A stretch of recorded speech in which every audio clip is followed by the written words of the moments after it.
Two champions, two giants in LA sports lore will retire at the conclusion of their seasons. We'll discuss the impact of both Clayton Kershaw and Kopitar. And more details emerge about the Clippers' alleged dirty deal with a clean energy company. Good morning. I'm James. And this is your daily dose of sports and snark for the greatest sports city in the world, Los Angeles. This is Faithful Angelenos Morning Report. It is September 19th, 2025, and how do I always say that being on the road sucks? Well, last night my hotel caught on fire. Spent about 4 hours in the parking lot. Thankfully there wasn't too much damage here and I can get out, but that's me. Who the hell cares? We're here to talk LA sports. And if you like being in the know about LA, click the like button. Click the subscribe button.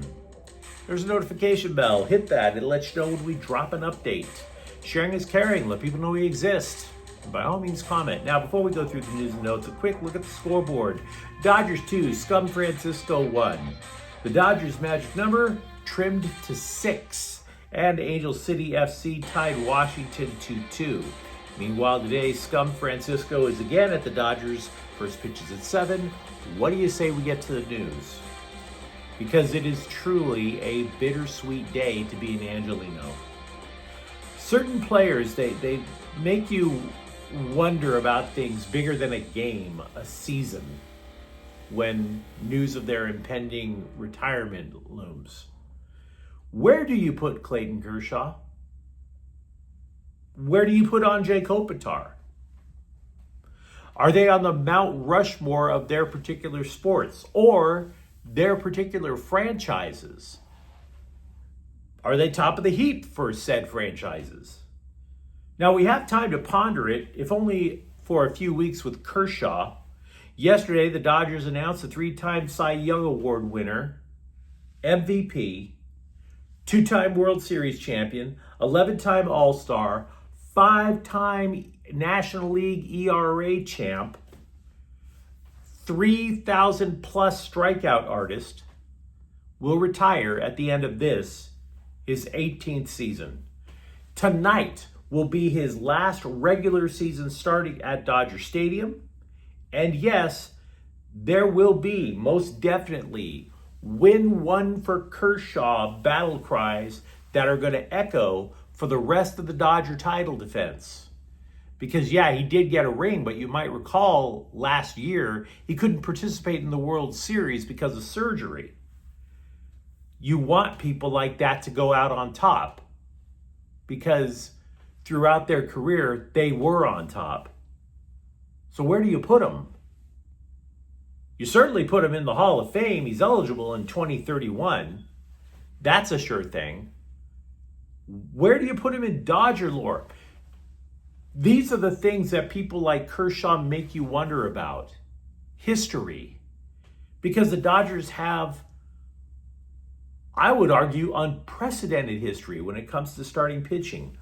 Koufax, Drysdale, Valenzuela, Sutton, Don Newcomb, Orel Hershiser, remember him?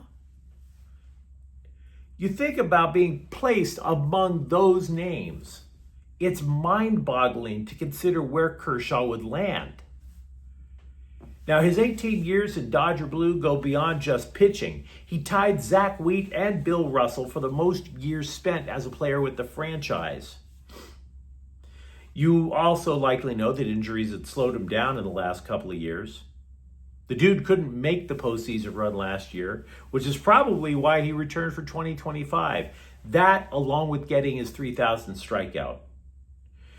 There were some people over the last couple of off seasons who told me that it would have been just fine with them if Kershaw had left as free agent.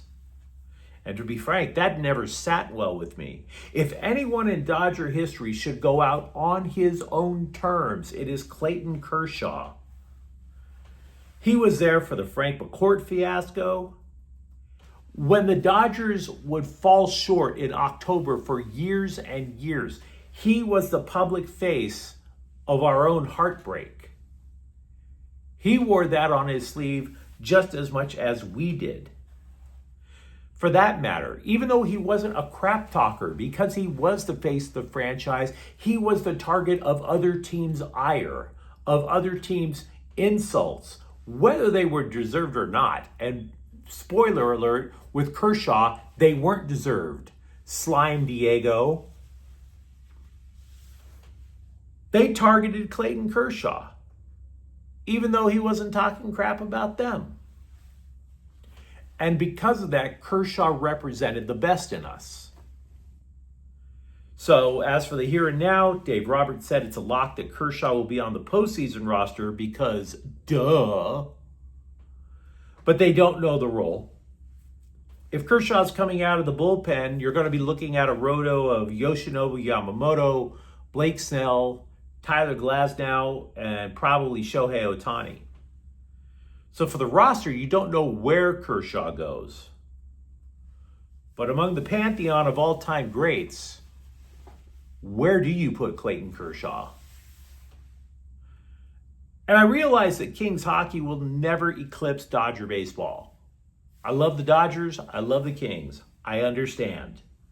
But you're also left pondering the same with Kopitar for an entirely different reason. The Kings have 2 Stanley Cups. But to say that they don't have a compelling, riveting history is ridiculous. You talk about the Mount Rushmore of the Dodgers. What about the Mount Rushmore of this team? Wayne Gretzky, Marcel Dionne, Luc Robitaille, Dave Taylor. What about Jonathan Quick or Drew Doughty, Dustin Brown? And by the way, yes, you could show how Kershaw declined over the last few years because of age. That was 18 years. This will be Kopitar's 20th in a significantly more violent league.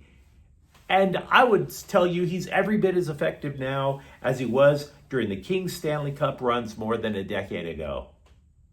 He too will be a Hall of Famer. Now, this guy could have gotten by just on his talent alone.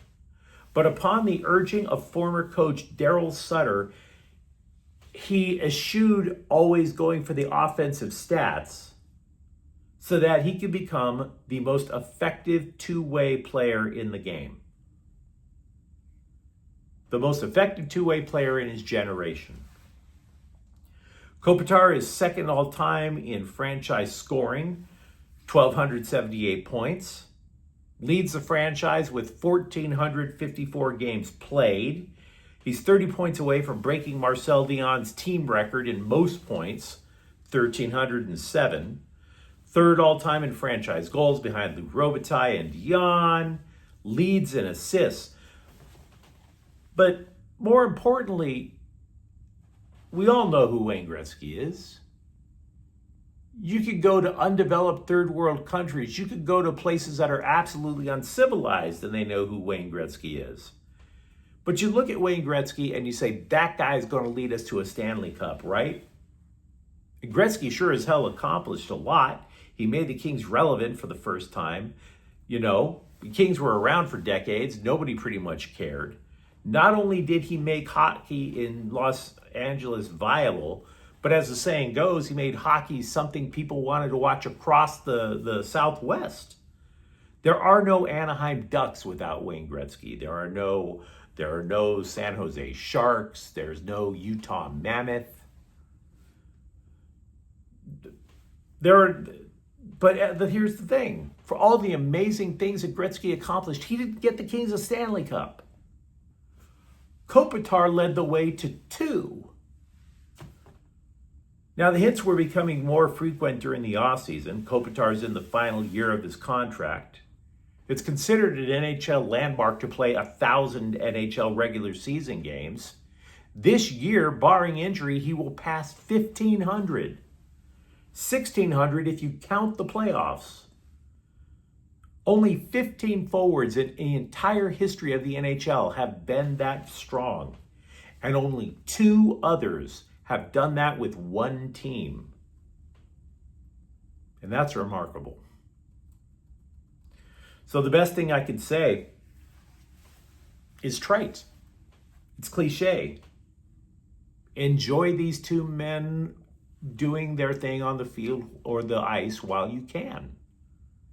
You know, when you're a kid and you watch sports, you make these crazy assumptions like your favorite athletes can play forever. Kind of like how you never believe your dad will grow old. The passage of time, it tells us a lot. And like I said, it's a truly bittersweet day to be an Angeleno.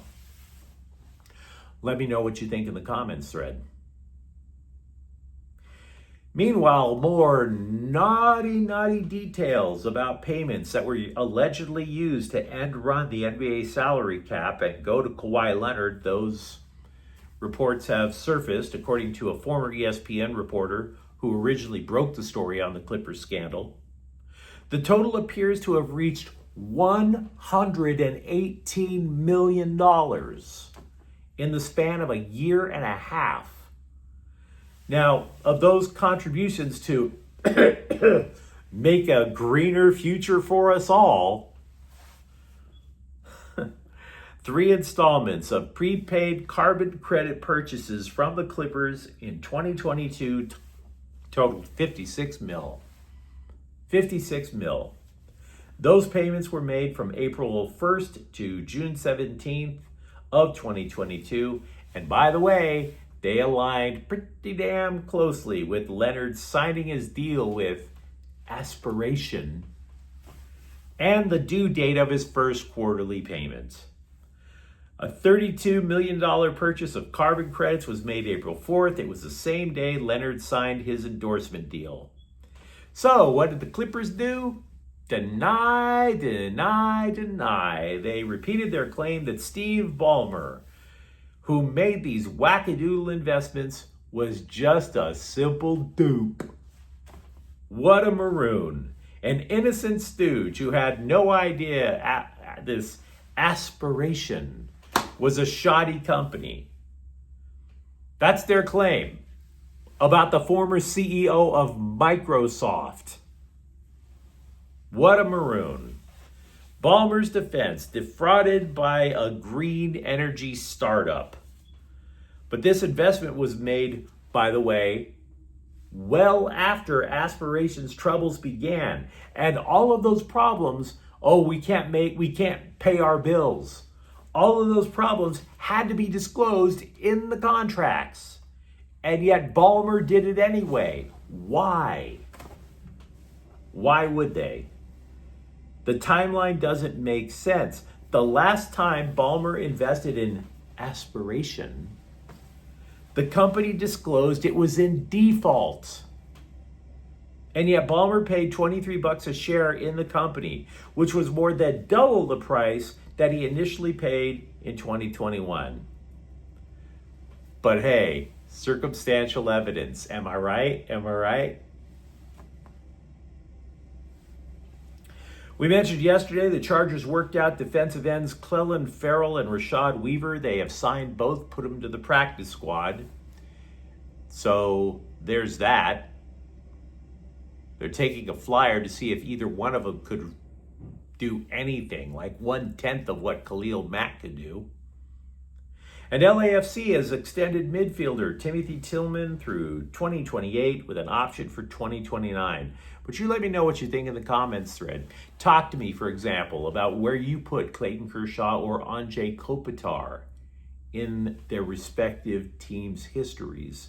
And for that matter, are you starting to think Steve Ballmer might have done something a little stinky?